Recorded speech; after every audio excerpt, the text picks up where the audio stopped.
एक गांव में एक सेठ जी रहते थे। बात समझ में आ रही है आपको? एक सेठ जी रहते थे, नाम था दानचंद। क्या नाम था? दानचंद। नाम तो दानचंद था, पर कभी फूटी कौड़ी भी दान में नहीं देते थे। उनकी जो पत्नी थी ना, वो बड़ी दान करने की इच्छा रखती थी कि थोड़ा बहुत दान हो जाए, पुण्य मिल जाएगा।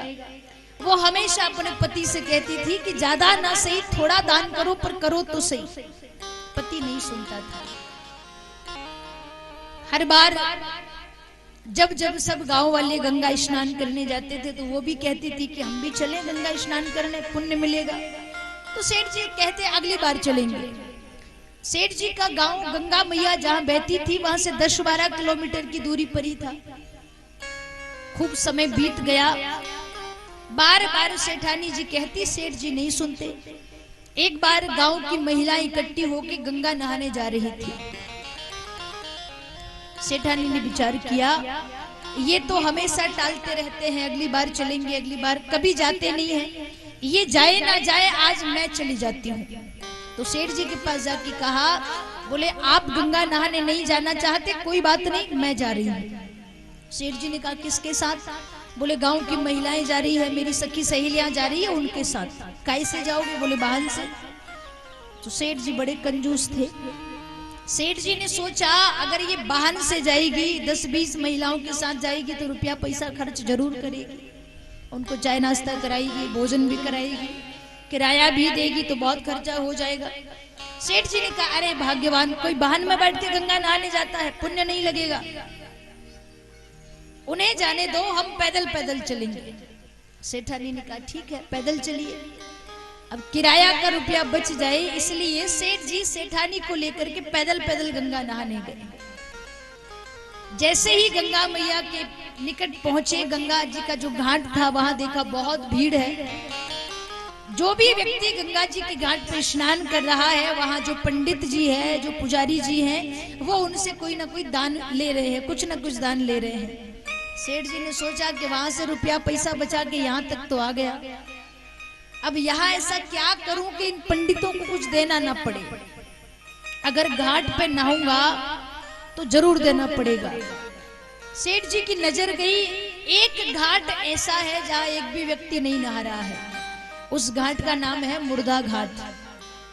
सेठ जी सोचे, घाट कोई सा भी हो, जल तो गंगा मैया का ही है, यहाँ नहा लेते हैं।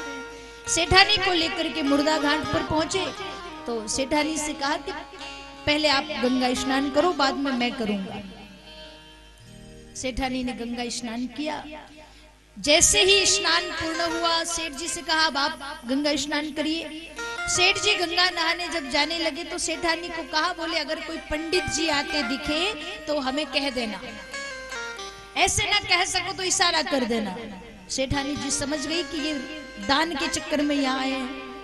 तो सेठानी कहे कि आप निश्चिंत होकर गंगा स्नान करिए, जैसे ही कोई पंडित जी आएंगे, हम आपको इशारा कर देंगे, आप बाहर आ जाना गंगा के जल से। सेठ जी गंगा मैया में डुबकी लगाने लगे। उसी समय पंडित जी आ गए। संत तो कहते हैं कि वो पंडित कोई और नहीं, भगवान ही पंडित का रूप धारण करके सेठ जी की परीक्षा लेने आए। जैसे ही पंडित जी को आते देखा, सेठानी जी तो खुश हो गई, चलो भगवान का शुक्र है, पंडित जी आए, ज्यादा नहीं, 2-5 रुपया तो दान में जाएगा। सेठ जी डुबकी लगाए, पंडित जी आए। पंडित जी ने कहा, सेठ जी हो गया गंगा स्नान, दान पुण्य बोलो। सेठ जी ने कहा कि हमने तो यहाँ मुर्दा घाट पे स्नान किया है, यहाँ काहे का दान? पंडित जी ने कहा कि कहीं भी स्नान करो, जल तो गंगा का है, और गंगा स्नान किया है तो थोड़ा दान करो, तब तो पुण्य मिलेगा।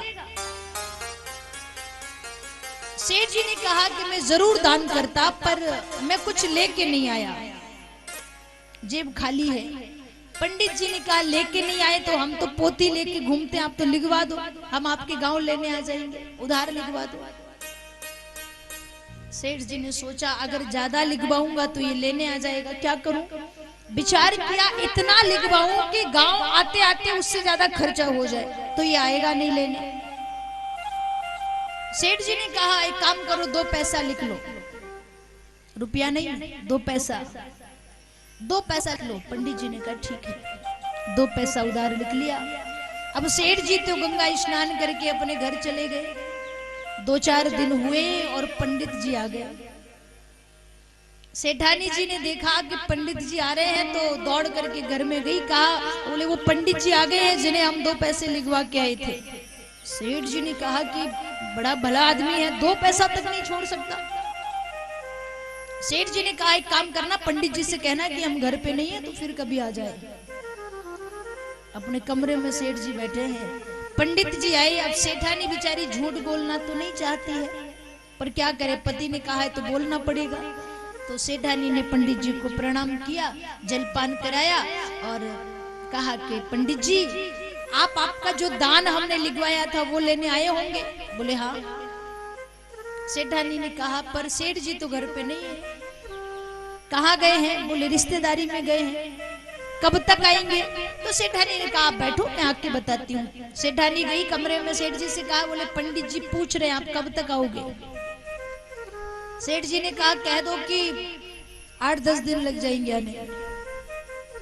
सेठानी ने कहा, गुरुजी उन्हें तो 8-10 दिन लगेंगे आने में, आप चले जाइए फिर कभी आ जाना। पंडित जी ने कहा, अब आ ही गए हैं तो 8-10 दिन इधर ही रुक जाते हैं, यहीं बनाएंगे खाएंगे और जब सेठ जी आ जाएंगे तो हमारा दान का रुपया लेके चले जाएंगे। सेठ जी ने सोचा 2 पैसे के चक्कर में 10 दिन यहाँ रुकेगा तो कितना खाएगा, कई गुना ज्यादा खर्चा हो जाएगा। तो सेठ जी ने इशारा करके अपनी पत्नी को बुलाई, इधर पंडित जी से कह दो कि सेठ जी बीमार हैं, अस्पताल गए हुए हैं, रिश्तेदारी में नहीं गए, पता नहीं कब आएंगे, आप कब तक इंतजार करोगे? पंडित जी तो सब जानते थे। सेठानी ने कहा, बोले गुरुजी हम तो आपको यूं ही कह रहे थे, सेठ जी रिश्तेदारी में नहीं गए, उनका स्वास्थ्य खराब है तो अस्पताल गए हुए हैं, भर्ती है अस्पताल में, पता नहीं कब आएंगे। पंडित जी ने कहा, अरे हमारी गंगा मैया के करे एक वेद रहता है, बड़ी अच्छी दवाई देता है, थोड़ी महंगी जरूर देता है पर 1-2 बार में ठीक कर देता है। आप कहो तो मैं जाऊं वहां से दवाई लेके आऊं, आप पैसों की व्यवस्था करिए। सेठ जी सोचे हम तो बीमारी नहीं है, 2 पैसे के चक्कर में जाने कितने की दवाई ले आएगा। सेठ जी सेठानी को बुलाई, इधर पंडित जी को कह दो कि ना मैं रिश्तेदारी में गया हूं ना मैं अस्पताल गया हूं, उनको कह दो कि सेठ जी दुनिया से ही चले गए। सेठानी आई मुंह लटका करके, अरे पंडित जी हम तो यूं ही कह रहे थे, आपके सेठ जी तो दुनिया से चले गए। पंडित जी ने कहा कि घटना कब घटी? बोले आज ही घटी, आपके आने से 2 घंटे पहले। अब हमने आपको इसलिए नहीं कहा कि आप आते और दुखी होते, हमारे घर में सूतक था। पंडित जी तो जानते थे कि सेठ जी दुनिया से गए नहीं है, कमरे में बैठे हैं। पंडित जी ने कहा, बिटिया अब तुम अकेली कहाँ परेशान होगी, किस किस को कहोगी, अब हम आ ही गए हैं तो यजमान जी का अंतिम संस्कार करवा के जाए। पंडित जी गांव में गए, सबको जाके कहा कि सेठ दानचंद का स्वर्गवास हो गया। सारे गांव वाले इकट्ठे हो गए, अरे राम राम कैसे हुआ? अब अर्थी तैयार हो गई। सेठ जी अपने कमरे में आंखें बंद करके श्वास रोक करके पड़े हैं।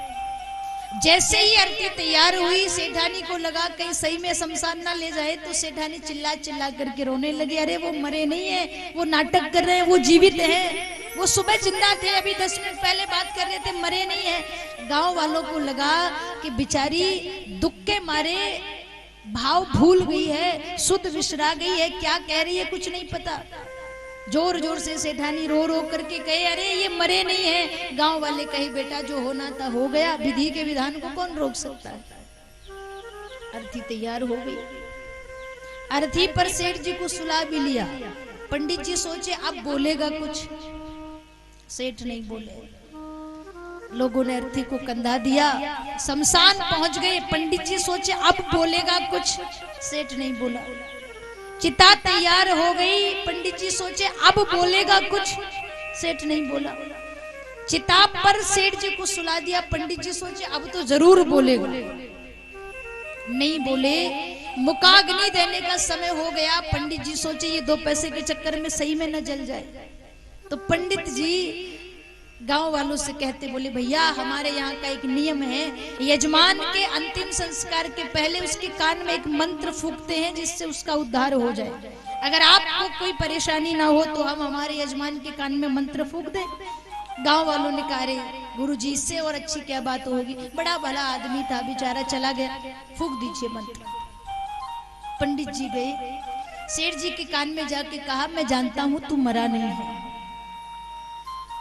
2 पैसे के चक्कर में काहे को अपनी जान गंवाना चाहता है, सब गांव वाले आए हैं तुझे लेकर के, जला करके जाएंगे, अभी भी समय है, उठ जा और 2 पैसे का दान दे दे, तेरी जान बच जाएगी। तो सेठ जी धीरे से बोले, हमारे जान की इतनी परवाह है तो 2 पैसा छोड़ के भाग जाओ, हम अपने आप घर पहुंच जाएंगे।